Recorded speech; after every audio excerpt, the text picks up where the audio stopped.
இந்த ஆட்டை கொண்டு வந்து நடுவழியில வெட்டுறது, அதை கொடூரமா அதை போட்டோ எடுத்து சமூக வலைதளத்தில் போடுறது, அப்படி வெட்டுற மாதிரி இருந்தா என் மேல கை வைங்கன்னு நான் சொல்றேன். திமுக காரனுக்கு அவ்வளவு கோபம் இருந்தால் தயவு செஞ்சு இந்த வாய் பேசாத ஆட்டை விட்டுட்டு நான் கோயம்புத்தூர்ல தான் இருக்க போறேன். இதான் என்னுடைய ஊர்.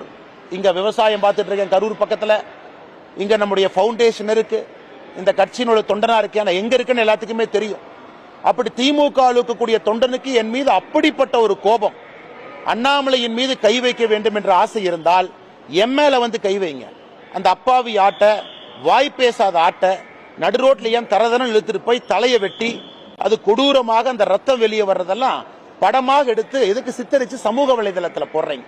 இதெல்லாம் தேவையில்லாத வேலை. இங்க தானே இருக்க போறேன், எங்க நான் போக போறேன்? அந்த கை என் மேல வைங்கன்னு நான் சொல்றேன்.